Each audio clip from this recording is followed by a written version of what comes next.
Hey guys, I have a treat for you today. I have figured out the solution to homeschooling a high school student. Isn't that awesome? I'm really excited. I feel like I have found this missing puzzle piece, like solved the mystery, and I have to tell you guys about it. So if you have a high school student either right now or you have one coming up in the next few years, I feel like you're gonna wanna listen to this because I think I know what I'm doing now. So let's get into this. Okay. If you're new here, I'm Toni. I'm a homeschooling mom to 4 kids. My oldest is in high school. She is a 9th grader this year. So we are finishing up 9th grade. So I have a 9th grader, 7th grader, 5th grader, and a 2nd grader. So we're getting ready to finish our first year of high school, and it wasn't that bad. I think one of the scariest things about homeschooling to me all these years, even when I started back in preschool, was how am I gonna homeschool a high schooler? That was really daunting to me. Have you guys felt that way too? I would assume you have. A lot of people think, oh, well, I'll homeschool up until high school, or I'll homeschool just in elementary. We can do it all the way through. You just have to figure out what works. And I think I have finally figured out what works. We did have a successful 9th grade year. A lot of our 9th grade year had to do with, we did some of our subjects through our homeschool co-op. So it was a little bit different, but it was a good foot in the door, but we're not doing that next year. So I've been trying to figure out, what am I gonna do next year? I wanna make sure I can still do some family style subjects with my younger 3, but I want my high schooler to be more independent. And I figured out how to do that. There is a curriculum that I have loved ever since, I think the first time we used it was when my oldest, who's 14, she'll be 15 next week, when my oldest was going into 4th grade, I found Heart of Dakota. Now, I have done some Heart of Dakota videos before. I will link the playlist up here. I'll warn you, it was early on in my YouTube career. So it's good content, but I played music in the background. It was kind of annoying and I don't know, so I apologize. It's still it shows what the curriculum is. It wasn't the best videography. I've gotten a little better since then. That's when I first discovered Heart of Dakota, was back when my oldest was going into 4th grade. And I had been doing family style subjects and I wanted her to start learning how to be more independent. So we tried Heart of Dakota. Absolutely loved it. I did it for her. And then I think I had it for she was 4th. So my other one would have been 2nd grade. So those two did 2 different levels of Heart of Dakota. And then I had my daughter was doing would she have been kindergarten? And then I had a baby. So that stuff wasn't as big of a deal. I only had 2 doing real school. Then we did Heart of Dakota for a couple years and loved it. But as my kids got older, I struggled with teaching multiple different guides. So what you get when you're doing Heart of Dakota is a big teacher's guide, which is also the student guide. It lays out how to do everything for the day, is laid out on a 2-page spread. It is awesome, but it was very stretching for me to have to try to teach. I was just doing 3 different guides. My kids were just old enough that they needed to be in different guides, 3 different levels. And it was like, okay, I've got to read story time, like a story with this one, read out loud with this one, then read out loud with this one, then do history out loud with this one, do this out loud with this one, then do this one. I was exhausted by the end of the day and it was just too much. And I had a little boy coming up, my baby, who I thought, there's no way I can do 4 guides. It just felt too much. So I've been wanting it to work every single year. I've been like, is there any way to make Heart of Dakota work? But I just felt like I couldn't. It was too hard for me. And I also didn't like how everybody was in different time periods. So there are things I loved about it and there are things I didn't love about it. So I just put it aside and I was kind of like, we can't ever do this again. This is just not going to work. Our family's too big. My kids are too spread apart. It's just not going to work. And last year when I was looking into 9th grade, I was like, I wonder if my high schooler could do Heart of Dakota this year. And I started reading some reviews. Reviews are great and they can be bad because your family's different than other families. So I went on Facebook on these Heart of Dakota Facebook pages, and there were tons of moms that were saying, this is the best. I love it. It's awesome. It's wonderful. There were also a lot of moms that were saying this was too hard. The high school was too much. It was so much reading. It was really, I don't know, just a lot where it was saying it was too hard and it was too much reading. So I was in my head, okay, it's too much reading. It's too hard. We can't do it. Again, that's their family. That's not our family. So I put it aside. We didn't do it this year. Then like a week ago, I started thinking again. I was like, is there any way to do Heart of Dakota next year? It really is one of my favorite curriculums. And I really, really desperately wished I could have made it work over the years. So I asked a friend who I knew did Heart of Dakota a couple years ago, and she did it with her kids. Again, she's one that kind of put it aside because it was too much for them or too much reading or whatever it was. A lot of people do say that. But I knew that she probably had the book. So I was like, I need to physically look at this book. So I asked her if I could borrow it. So I have it here in front of me. This is the 10th grade level because that's what we will be going into, which is world history, what my high schooler will be going into. I'm going to flip the camera around in a couple minutes and just show you what like a typical day looks like so that you can see. But I took this, and I will encourage you, any curriculum that you are considering, if you can get your hands on it and just borrow it for a couple days from someone and look through a couple days of what a typical day would look like, it is such an eye-opener. I don't like looking at stuff online. It kind of helps, but really seeing the physical book is like, it's nothing compared to looking at it online. They're not the same. So anyway, I borrowed this and I sat there and read through it for a couple hours. And I've watched some YouTube videos from this one mom. If you're considering Heart of Dakota, another mom that is really awesome that's talked about it is Homeschooling with Boys. I'll link her channel below. Also, she's really great, has 4 boys that she's homeschooled, graduated too, and they have done Heart of Dakota. And she's been really helpful too because she's talked about how it's worked. So this is what I figured out. First of all, the first thing that I learned is for high school, it is not actually as daunting as we make it sound. There are requirements probably for different states. You have certain, whether it's hours or certain subjects or how many credits or whatever. Once you actually write it down on paper and see what you have to do, it's not as scary as I thought it was going to be. So I already know what we need to make sure we cover for the year. I also know that something like this might have a bunch of different assignments that have to do with history. I can pick and choose what I want to do in here. And I think that's what kind of ding, the light bulb went off in my head. And I thought, if I don't do everything in this book cover to cover, if there's some assignments here and there that she feels like this is too much, or maybe this is unnecessary or something like that, I don't need to throw the whole thing out. I can make this work for us. And that is why I think this is what we're doing next year. I don't know. So you will find out whenever I completely decide, and probably in the next couple months. I am very much leaning towards doing this with my high schooler, with my 10th grader next year, because first of all, it's very independent. Let me just show you. So here's a sample page. So you've got, this is Unit 8, Day 4 right here. It tells you what the focus is. Here's world history. It tells you what pages to read. It tells you exactly what their assignment is going to be. And then it always gives a key idea of what they should have learned that day, which is really helpful. The history activity down here, it tells you exactly what to read. That's the cool part. Everything is very well laid out. You've got Living Library, which is a book that they usually do. This is a neat thing that's in the back of the book, the literary synthesis sheet. And there's everything's in the appendix that you need for that.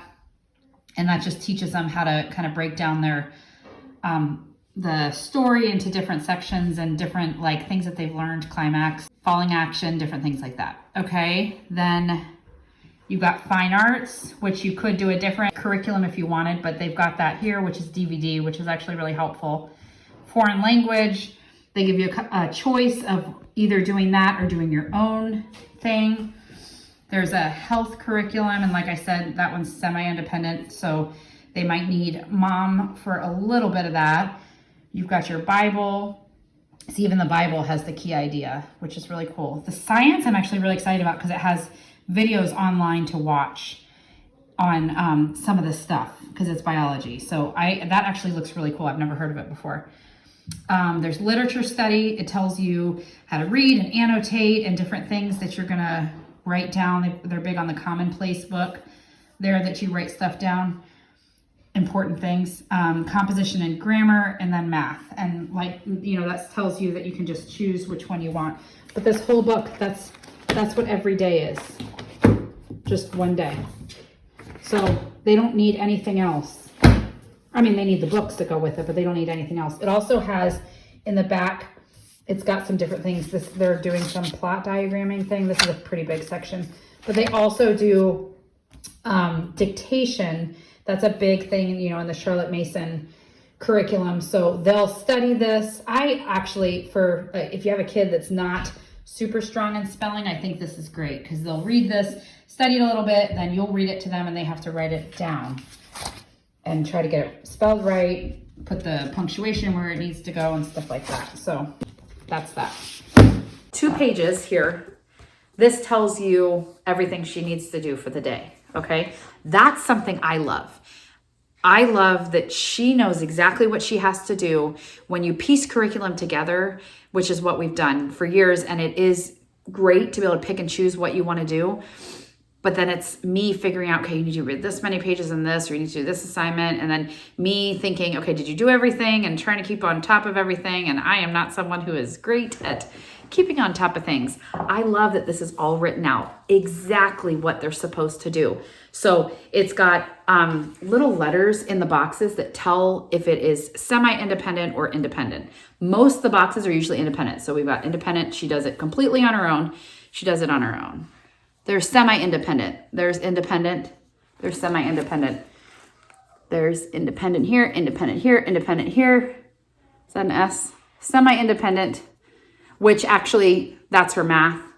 Her math, we can do our own math. We love Denison math. So she actually does that on her own, grades her own. So that is independent. That's independent and that's independent. So there's only 2 boxes in this day that she needs me for. I love that because first of all, I am still involved. She's not completely doing this on her own and I don't have a clue what she's doing, but she does the assignment on her own. And then sometimes I was reading through here and sometimes it'll say like this one says, after reading this assigned thing in the book, it tells you which book you're going to be reading in People, Places, and Events in World History, Chapter 1, Lesson 12. It says, after reading this, prepare a list of talking points to share with an adult about one of the 2 sections that you read today. So it's teaching them how to have a good discussion with an adult. So this is when she would go through here. It tells her exactly what kind of questions to answer, what to write about. And then when she's done, she'll be like, Mom, we need to go sit and chat. And then I get to be filled in on what she's learning about. And if for some reason we don't have time during the day, she could come do that while I'm making dinner and stand with me and talk to me about it. It says sit facing the adult and informally share your points. So it wants the adult to really be focused. So you probably shouldn't do it during dinner, but you could if it was a stretch. But anyway, so then history. But the other stuff that's independent, she's just doing it on her own. And they should be able to do it on their own when they're in high school. But I still want to be involved. I mean, the whole point of homeschooling is I want to be able to teach some of the stuff or just be involved in what she's learning and not just have her do it on her own. And I just love this. I knew I loved this. I was scared about doing high school, but I feel like since I've started looking through this, that this is the key.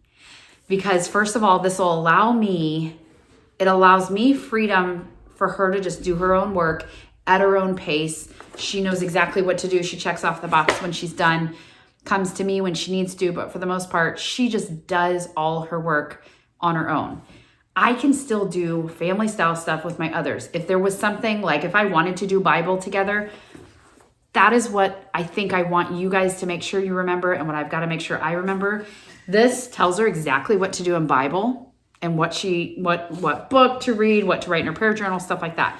I do love that Heart of Dakota stresses teaching, doing your own devotions and learning how to do your own devotions. That's very important, obviously, in the Christian walk. But if I want to do a special devotional book, or if I want to go through, we're going to go through the book of Acts together as a family, I don't have to have her do that day, or that week or that month. I can be like, okay, you're going to skip Bible because we're going to do it as a family. And I can pull her over here and do it with us.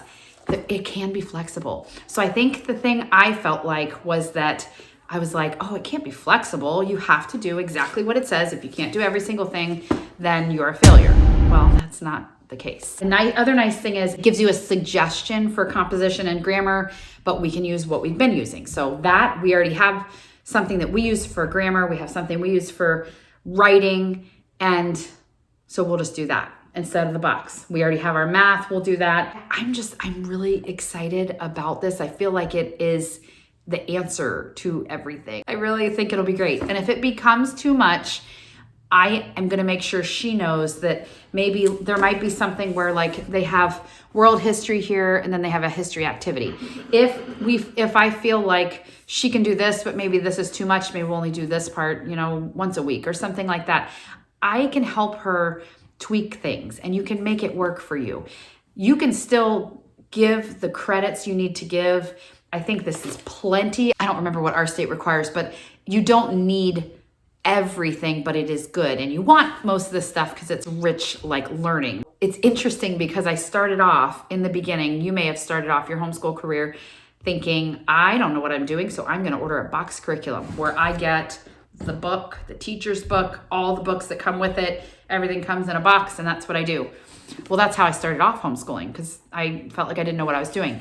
Then the sweet years in the middle where I felt comfortable and I could piece stuff together and we were able to do stuff together, that worked amazing. I feel like if I could do this all over again, I'd maybe, still do a box curriculum in the beginning, but then in those middle years, like early elementary up to junior high, I would do stuff together. I would do science together. I would do history together. We would do our morning basket, stuff like that. Then in high school, go back to the independent stuff. Have her do a box curriculum where everything's there. It assigns all the literature, some really awesome books that they're going to read in literature. This year, they've got like the Count of Monte Cristo, Ben-Hur was one. I don't remember what else, but really good stuff. I'm not trying to figure out okay, has she read enough books? And I don't know. I feel like for me, having everything in one place, having it obvious, this is what you need to do, but having the freedom to tweak it if we need to tweak it and make it work for her, because I don't want her working 9 hours a day. So if we need to cut back, we're going to cut back. And I can do that. That's the beauty of homeschooling. The one thing I've missed the most is the rich literature that is mixed in. Rather than just having a textbook for history, Heart of Dakota has all these rich history books that you're doing like living literature that puts you in the history. I feel like my kids learned more in history back when we did that because you learn through the stories, historical fiction and stuff like that, rather than just opening a textbook and reading. We do use Biblioplan, and I love that. And that I would still use that for those middle years. And you can add plenty of living literature in with Biblioplan. But again, for me, because you have to figure it out and plan it out, I have failed at that sometimes where I'm like, oh, let's just read the textbook.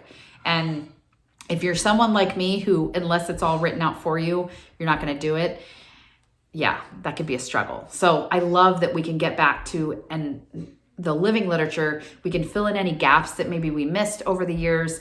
And I feel like she's going to have such a strong high school career. There's other curriculum out there that I'm sure is very similar and could work. But I personally, because I have experienced Heart of Dakota, I know that it is a solid, biblical, really awesome Christian curriculum that your kids are going to walk away smarter, they're going to walk away more enriched, and they're going to enjoy learning. So I think it's the key to high schooling.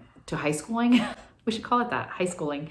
I think it's the key to homeschooling high schoolers is to do it this way. So we will see. I'm really leaning towards it. So I wanted to let you guys know now, even though I haven't made a complete total decision, I want to let you know, because if you are getting ready to homeschool a high schooler this year, I would encourage you to look into this curriculum.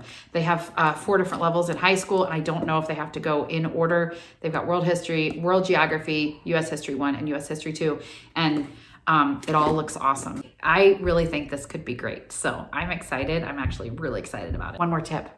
One thing that I think may stop people is them saying like, oh, this is so expensive when you buy the whole box. It is, but look used. Ask friends, like I said, I'm hoping to buy this from my friend, but if she doesn't have all of it, I can buy the books used. You can go on Heart of Dakota buy, sell, trade groups on Facebook. You can probably buy it on eBay. So you do not have to buy it new. You can buy it used. I'll keep you guys posted as we decide what we're going to do next year, but that is it for today. I hope this encouraged you guys. You can homeschool high schoolers. You can. Make sure you subscribe so you don't miss any of my homeschooling content, thrifty stuff, mom life. And if you like this video, please give me a thumbs up, and I will see you guys next time.